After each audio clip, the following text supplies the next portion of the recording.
Hey, this is Stacia, and I'm now going to share round two for my night at Parma on October 18th, 2022.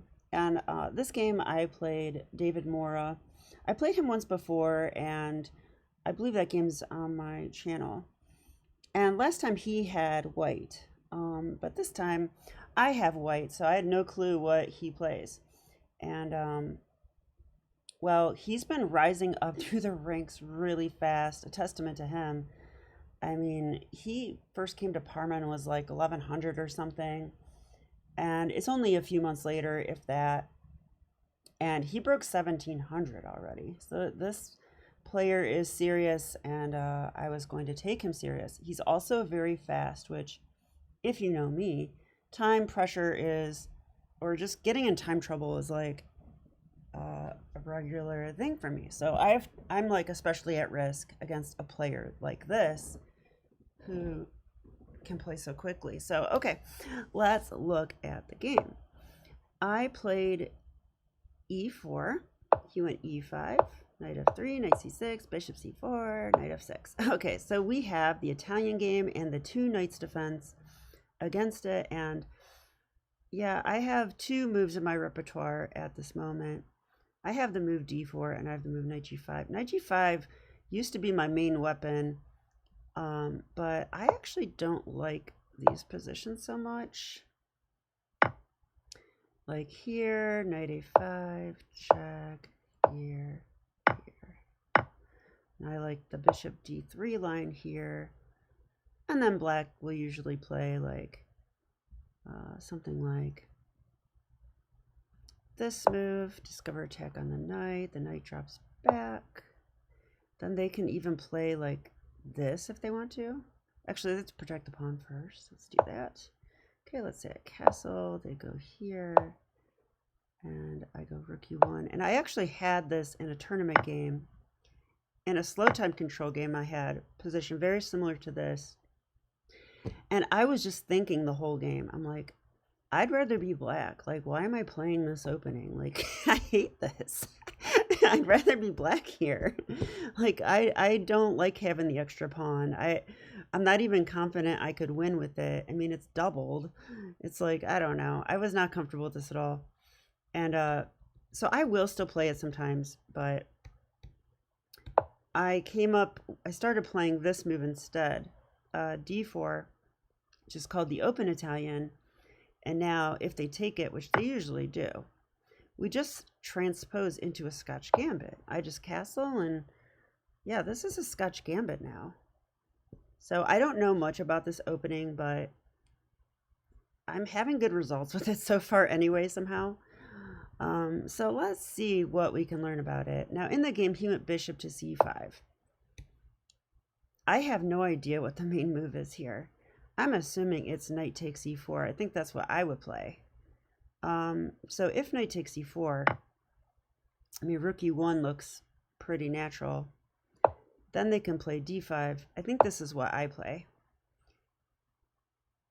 And I think here the main move, yeah, actually, I'm pretty sure the main move is to take the pawn, giving away the bishop, but only for a moment, because after queen takes, we can play knight c3. The pawn is actually pinned, but we're also forking the queen and the knight, so the queen will drift somewhere, usually here or here. And then we can recapture that knight. Now we've got very dangerous discoveries, so they should, block that. Maybe this move? Yeah, and I think this is all theory. And if I check with the opening book from here, yeah, this is called the Anderson attack after knight c3 is called the Anderson attack. Huh, cool. I did not know that. Yeah, and then here I see the main move is bishop d6. And then, yeah, I think a main idea here now is to simply take and just play bishop f4 and target that weak pawn right away. And then they play queen d5 here, protecting it. And then we play c3. Interesting. Yeah, and it looks like the queen's protected, but don't be fooled, she's not protected. That is a pin. Okay, anyway, I just like to learn something about the opening, so there we go. That was the sort of the main line. But he didn't play knight takes e4. He played bishop c5, and I think I've faced this before in a training game, perhaps, and also I think in a tournament game a couple months ago, which was my first time playing this opening. So here, I mean, I feel like e5 is the way to go. I wonder if c3 is also move here. So I'll ask the opening book. Ooh, this is called the Max Lang attack. Yeah, this is the Max Lang attack. Okay, I did not know that. So I did play e5 in the game, and I see that is the main move. And c3 is also possible. This is the Walbrat Bard Gambit. Okay. I mean, I would assume they take. Oh, but then we can capture in the center. And if they take this way, we can play e5 first. Oh, wow. It looks like black usually wins, though. So I don't know. This is something I'll have to look at. If I ask the engine, it just says equal. It says e5, e5, d5, it says. And then take, take. And then we take. Yeah, and it says this is like pretty much equal. We just take here, or g8. Okay, this looks like a Max Lang attack to me now. This is what I call the Max Lang attack. But okay, anyway, I played e5 in the game. Okay, so let's continue with the game now that we know kind of what's going on here. Okay, so he jumped in with knight e4. I thought he would do this, and I thought rook e1 might be a blunder here, because if rook e1, there might be knight f7, knight f2, I mean. Maybe not right away, because here and check. I guess not right away, because I just go here, I bet. This should be okay. So I asked the computer to make sure. Yeah, white's winning, actually, because black did just sack a knight. But I feel like that move could be coming. So maybe here d5 or something. Let's see. Oh, wow, actually,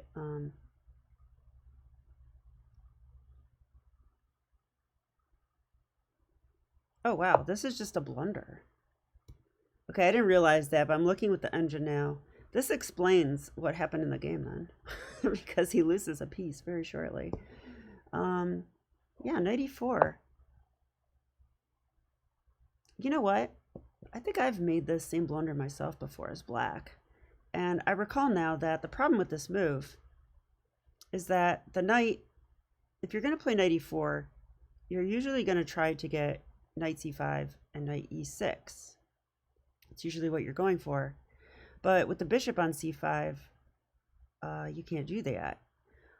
But with this pawn here, taking away squares from the knight, this is not good, right? This is not good at all. So, I mean, the computer says my move is best. I play queen e2, but even rook e1 is good. I didn't play this because I thought knight takes f2 might be something, but it's nothing at all. We just take it. We just take it. That's it. Yeah, what can he really do? I don't see anything, really. Yeah, he's got nothing here, right? This doesn't work. This is covered. Yeah. So, and that was black's best piece. So, computer says after rook e1, knight f2 is best. Queen e2 is even better because now it's not clear what he should do. So, he played d5 in the game. Yeah, but I can just take en passant. The knight's pinned. I don't know how you protect that. Like, he probably has to go f5. Yeah, what happens on f5? If f5, I want to attack the pinned knight, but how do I do it? Well, I'm very tempted to play bishop g5, I'll say that. That looks actually really annoying. That attacks the queen. The knight's pinned, so it cannot take. And the queen has very few squares. She probably has to go there. We could even come in like this, which is kind of hilarious. And then I'm starting to look at stuff like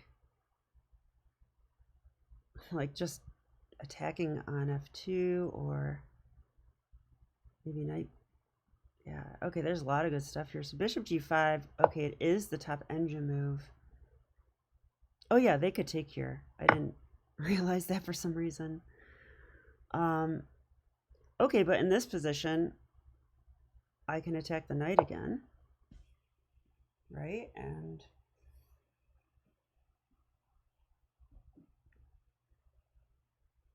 yeah, the king is getting very unsafe. Interesting. Okay, in the actual game, I took en passant. Oops.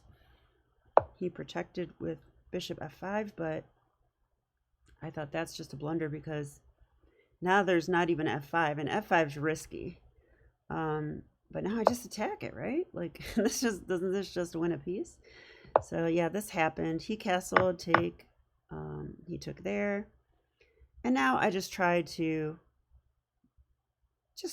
convert my advantage. I was interested in trading, staying active, stopping counterplay. Those are my main objectives here. So I started with this, developing with tempo. Queen moved. Now I'll take that bishop. He took back. Rook ad1 lining up with the queen, possibly threatening knight takes d4. So he went h6. I just moved back. Okay, he attacked my queen, so I moved her away. Queen d2. Now queen g6. I guess threatening to take on c2 possibly, but I thought this didn't look, or maybe thinking about this, but I always have bishop g3 followed by, oh, and I also have bishop g3 followed by knight h4 ideas here. So I just simply went here though. I was like, look, this is simple. It's going to force more trades. So takes, takes. Would you like to trade queens? He said, no, thank you. I said, would you like to trade rooks? He said, okay, fine. I took here. He took my queen. C takes, knight b4. So he's down a piece, but he's going to try to get 2 pawns for the piece, which he does do. And here I calculated what I thought was just a winning ending. And this is already winning, but I calculated a simpler one. Bishop e7. With the idea that he'll take here, I take here. So more trades. He'll take here, I take, he takes. And I thought, okay, he does have 2 pawns for the piece, but my knight and king should be able to stop his counterplay, and then I should be able to get him in some kind of zugzwang. That was sort of my plan. So here comes the king. He played there. This is a little bit scary, right? Like that d pawn is a problem. I'm not going to underestimate that d pawn. So I went right to stop it, went right for it. Knight f3 with the idea that if he tries to push right now, I can just take. So he comes up, I come up. He comes up. Okay, so I feel like I should stop him from playing c4. That c4 break could be, it's basically his only source of counterplay, is that c4 break. So I just decided I would stop it with knight d2. f5, okay, let's play f4. And now I just want to continue to defend c4 and hopefully, you know, have it so that he runs out of pawn moves. That's what I was thinking. So I just went like this. Yeah, and I decided on this structure because it's so good for the knight. I mean, the knight is like so good, right? Like he can just, I don't know. There's so many places he can go here. All right, so I figured he would do this, this. Okay, and then here I came up with what I thought was a kind of a cool idea, the move a4. Okay, yay. I see it's the top computer move, so that's good. So the idea behind A4 is that if he goes here, yay, we're all safe. There's no more C4. I'll just bring my knight in, hop my knight around, and win pawns. Sounds like a fun plan, right? So he can't really push past. If he takes, I'll just simply take. There's still no C4. Once again, the knight will come in. The pawn's guarding. This pawn's guarding. King's guarding. Black has nothing. The knight will win all the pawns. Okay. And I thought if he does nothing, I might even take that. You never know. I might even take that. But I wasn't sure. I don't think I have to. I think I can leave the tension. So he goes here. And I went here. Came back. We repeated once. And then I found what I thought was a really cool move. Knight to B1. The idea here is that if he wants to come back like he's been doing, I need to guard this square, but I will just go knight to A3, which will guard the square and attack that pawn at the same time. And if he trades, my knight goes to C4 anyway, and then I should win. So this actually happens. Yeah, I just took it. And then I went back. I've got all the time in the world here. Yeah, and then I won this pawn, and I think it was about here that he's like, okay, that's enough. I've had enough. You know, I resign. So, yeah, but I feel like maybe, I guess this conversion was good. I feel like maybe I could have gotten something better than this, a little easier, because a piece against two pawns should be winning, but it's also a little dangerous. But I mean, the way the game went, it wasn't too bad. So I was a little nervous, though. So that was a nice win. Yeah, yay Scotch Gambit. That's what I have to say about this game. Okay, so I'll be back with my round 3 game. Hope you enjoyed the video, and I'll see you soon. All right, bye.